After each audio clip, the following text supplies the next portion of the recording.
Oh gitu ya. Oh ya. Nah jadi setelah itu dia datang kepada saya, Pak katanya, makanya Bapak yang teringat seumur hidup saya, gara-gara Bapak lah saya berhenti merokok. Pas di depan akhirnya rokok. Aduh, terbuka hati saya jadinya. Akhirnya saya diam-diam saja, yang si Mulyadi tadi langsung berhenti. Nah, ya karena saya tidak ngasih komentar, mahasiswa dia ngasih komentar. Kesimpulannya, Bapak Ibu, kalau dosen itu kan mengasih kuliah, kalau dia bisa jawab kan dapat nilai A. Tapi si Mulyadi tidak, Pak, saya kuliah itu bukan hanya sekedar untuk dapat nilai A, tapi pesan-pesan moral dalam kuliah itu saya terapkan. Terus terang saja Pak ya katanya, ketika Bapak menyampaikan itu saya mau ninju Bapak katanya. Karena saya perokok berat. Saya mau pukul Bapak, awas keluar Bapak nanti Pak Rakit pukul katanya. Dalam hatinya, tapi saya tahan Pak, sampai malam itu saya tidak bisa tidur katanya. 2 minggu lamanya terngiang-ngiang di telinga saya bahwa yang merokok akan important. Padahal tunangan saya sudah menunggu katanya. Nah, untuk menghilangkan yang terngiang-ngiang di dalam pemikirannya itu sebab dia tak bisa tidur, akhirnya dituliskannya pada buku kecil 10 alasan rokok itu dilarang oleh agama. Buatnya jadikan buku kecil, dia ketik, dia kasih kepada teman-temannya, termasuk temannya di kantor bekerja. Dia tanya kepada temannya yang sama kuliah, sudah dapat pelajaran ini dari Pak Rakit? Oh belum, nah ini baca-baca. Juga sudah tahu bahwa merokok itu dilarang oleh agama? Belum, dikasih 200 eksemplar yang kecil-kecil dibagikannya, barulah dia bisa tidur. Dan dia memutuskan untuk berhenti merokok. Sampai sekarang malah jadi sehat, dulu kurus kering, sekarang dia sehat. Akhirnya dia tanya, Mulyadi sudah berapa anakmu? 3 Pak katanya. Sehat. 3 anaknya. Nah itu rupanya. Itu saintifik itu. Jadi jangan kita melarang, ini karena firman Allah begini, jangan begitu langsung. Kita kaji juga secara saintifik. Seluruh larangan Tuhan di dalam Alkitab itu semuanya didukung oleh saintifik. Tidak ada yang larangan yang sia-sia. Untuk manusia. Cuma kadang-kadang kita tidak mampu, makanya karena dokter, insinyur tidak berminat mendengar khotbah kita. Karena hanya mencerita-ceritakan kisah-kisah masa lalu, tidak menghubungkan dengan masa sekarang, penemuan-penemuan sains dan teknologi. Ada tambahannya, apa Bu?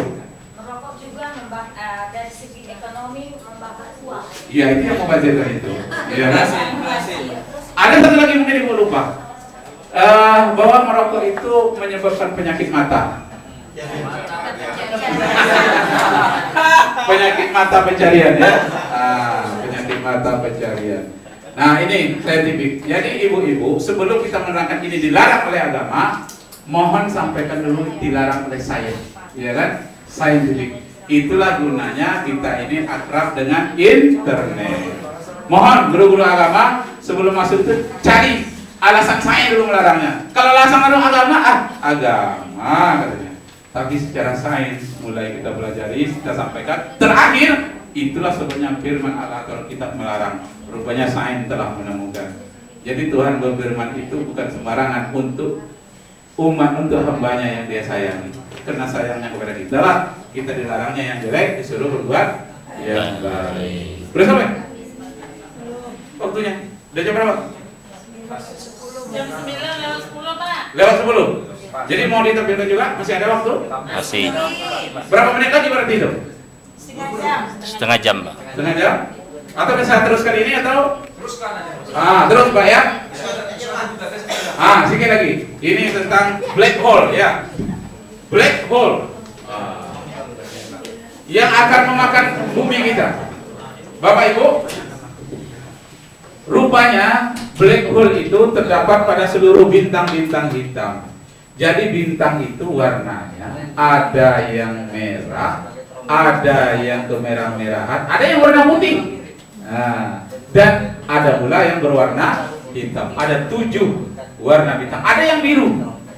Yang warna biru. Yang paling jauh adalah bintang yang berwarna biru. Itu sangat jauh sekali. Bintang-bintang yang kita lihat sekarang mungkin bintang itu tidak di situ lagi. Dia sudah berada di tempat yang lain. tapi cahaya yang dia kirim kepada kita sampai pada saat sekarang ini. Jadi Bapak Ibu yang terhormat, nah, pertanyaan saya, dari manakah kehidupan manusia di bumi ini? Ya kan? Manusia di bumi ini asalnya dari mana? Untuk kita ketahui, kita ini bukan makhluk bumi. Kita ini makhluk pendatang di bumi. Betul atau tidak menurut Anda? Betul. Dari mana kita? Dari surga kita dulu. Apakah yang dimaksud dengan surga itu? Nah, surga itu adalah suatu taman yang sangat subur, yang disebut dengan Taman Eden. Iya kan? Banyak namanya. Iya. Jadi kita berasal dari planet yang subur. Kenapa kita sampai jatuh ke bumi? Hah? Nah, selain dari ada rencana Tuhan dengan berbagai-bagai yang dibaca itu Adam dan Hawa berdosa itu ya. Nah, ada lagi kajian-kajian lain. Jadi Bapak Ibu, kita di bumi ini, pertanyaannya, kita tinggal di bumi kan? Menurut penelitian saintifik, sudah berapa lama manusia bertempat tinggal di bumi? Sudah berapa lama, Pak? Bu? Ada pelajari? Sudah berapa lama? Yang paling duluan tinggal di bumi ini adalah binatang yang ada di air. Yang kedua yang duluan adalah lumut. Lumut ya, di tepi laut, hingga di batu-batu. Yang ketiga, yang lebih duluan lagi adalah binatang-binatang yang berkulit kapur. Apa itu binatang kulit kapur? Kerang. Nah, kerang, kura-kura, siput, kepiting ya. Belum ada lagi manusia. Muncullah nanti dinosaurus dan Atlantosaurus. Manusia belum ada waktu itu. Binatang lebih duluan. Itu menurut penelitian. Dari mana orang itu tahu?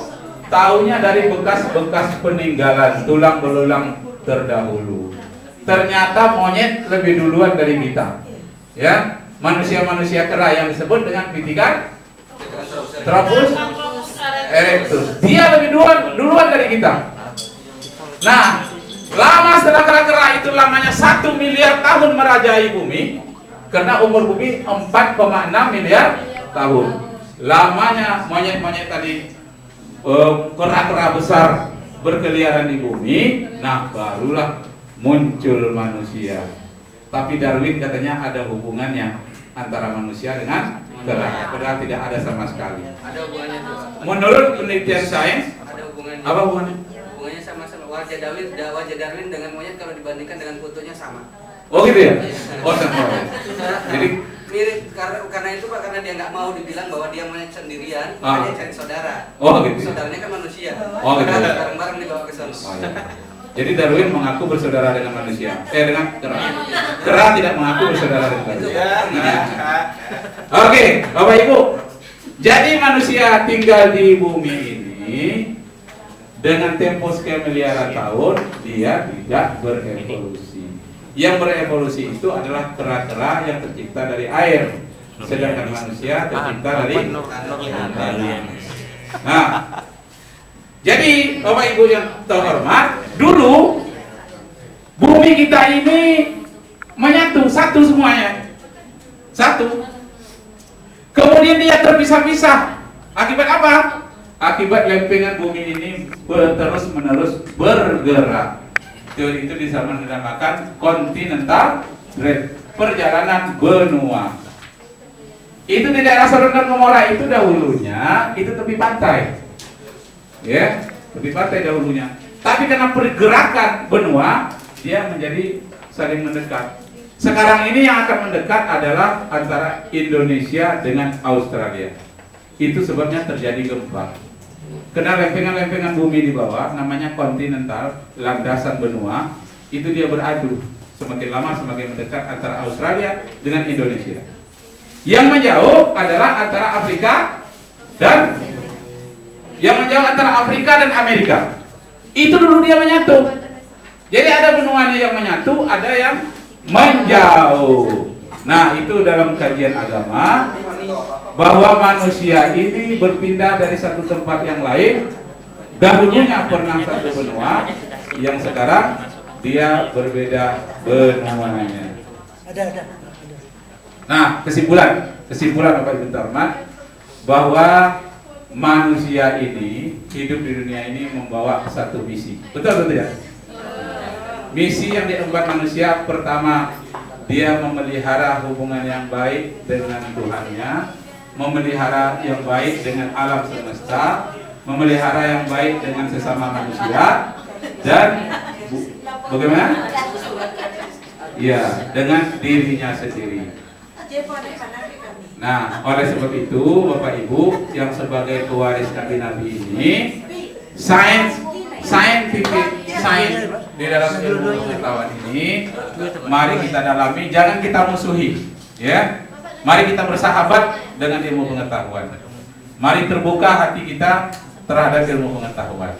Kalau kita tidak akrab dengan ilmu pengetahuan, dikhawatirkan anak-anak kita nanti menjadi sekuler. Sekuler itu pemisahan antara agama dan kehidupan sehari-hari. Ada pertanyaan? Pak Ibu? Ada pertanyaan tentang saintifik? Pas, tidak ada? Nah, terakhir barulah yang keempat. Apa namanya? Skill. Ah, skill, ya, skill. Sebetulnya skill inilah yang tidak diinginkan oleh luar negeri kepada Indonesia.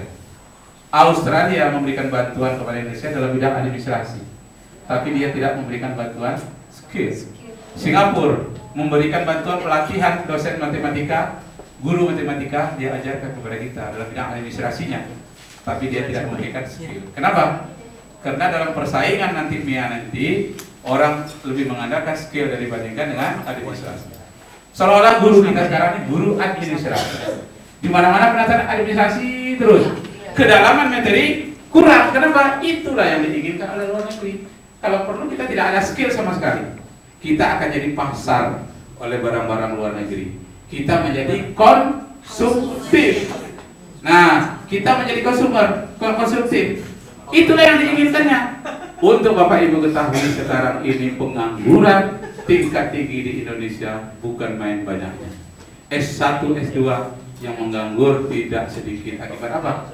Karena tidak punya skill. Karena itu anak kita di tempat tadi, berilah dia skill, berilah dia keterampilan, sekurang-kurangnya untuk hidupnya sendiri. Ada orang tua mengeluh kepada saya, Pak, katanya anak saya tamat kuliah, jangankan bisa skill untuk orang lain, untuk dirinya sendiri saja tidak bisa. Bertukang dia tidak bisa, menjahit bajunya sendiri tidak bisa, menjahit sepatunya dia tidak bisa. Jadi tidak punya skill sama sekali. Nah, oleh anak-anak di Singapura, Bapak Ibu, kalau dia bikin permainan di atas meja, bunga-bunga, itu dia timbang tanah liatnya berapa dan pasarnya mana akan membeli. Jadi dari SD dia sudah punya skill dan menghasilkan duit. Di Cina, anak-anak SD-nya dilatih membuat pensil yang terdiri dari apa ini? Kayu, ya, masukkan pensil ke dalam dengan peralatan sederhana. Dia menciptakan pensil dalam satu hari itu ada 2 batang, 3 batang. Makin tinggi dia bikin dinamo, bikin tinggi lagi SMP dia bikin transistor. Kalau SMA dia sudah bisa bikin televisi.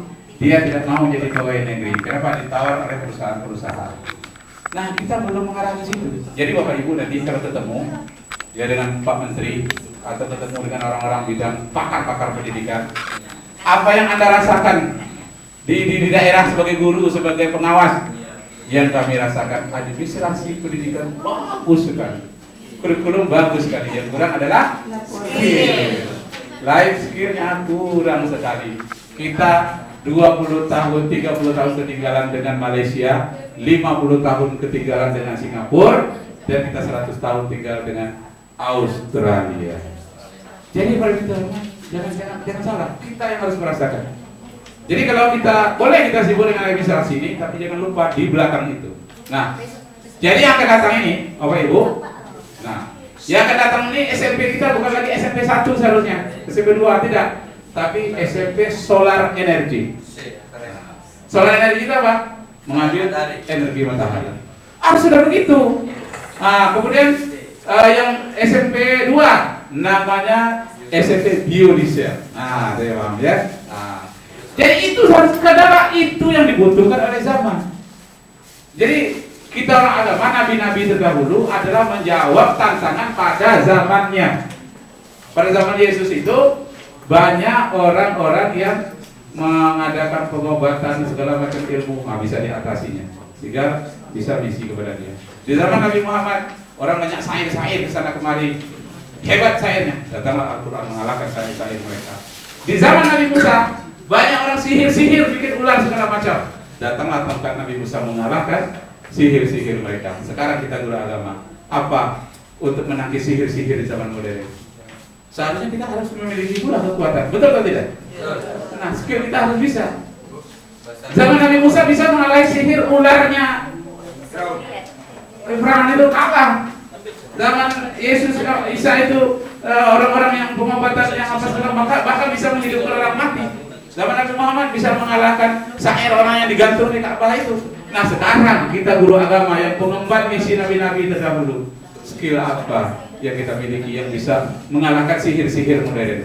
Sihir modern apa? Scientific. Tolong Bapak Ibu, scientific skill itu adalah senjata kita, harus kita taklukkan. Ya, tantangan kita di lingkungan kita taklukkan dengan mukjizat yang ada pada kita. Nah, di zaman Siddhartha Gautama, apa yang terjadi pada waktu itu? Terjadi batas tembok antara kerajaan dengan rakyat miskin. Ketika Siddhartha Gautama itu seorang pangeran, dia keluar dari istana, nampaklah orang miskin, orang meminta-minta, orang yang menderita. Kalau begitu, dia ingin mencari di mana kebahagiaan itu. Dia tinggalkan mahkotanya, dia tinggalkan kudanya, bahkan istrinya dia tinggalkan. Dia ingin merasakan bagaimana hidup dalam miskin. Apakah pada kekayaan, apakah kebahagiaan ada pada mahkota? Tidak. Kebahagiaan itu ada di hati seseorang. Kalau hatinya bagus, walaupun harta tidak banyak, dia akan tenang. Tapi orang yang kemana pergi, naik pesawat terbang, gedung rumahnya tinggi, di depannya ada kembang, duitnya bermiliar-miliar di bank, tapi dia tidak pernah sembahyang, dia akan menjadi orang yang serba kurang, bisa sakit jiwa karena hatinya melayang-layang. Nah, karena itu mari kita isi hati anak kita taklukkan saintifik ini sebagaimana Isa atau Yesus mengalahkan kekuatan-kekuatan yang ada pada waktu itu. Sebagaimana Nabi Musa bisa mengalahkan sihir-sihir waktu itu, Muhammad bisa mengalahkan sains-sains waktu itu. Kita harus punya. Bisa? Bisa. Mudah-mudahan guru agama masa yang akan datang mempunyai nilai lebih dibandingkan dengan guru. Amin. Ya.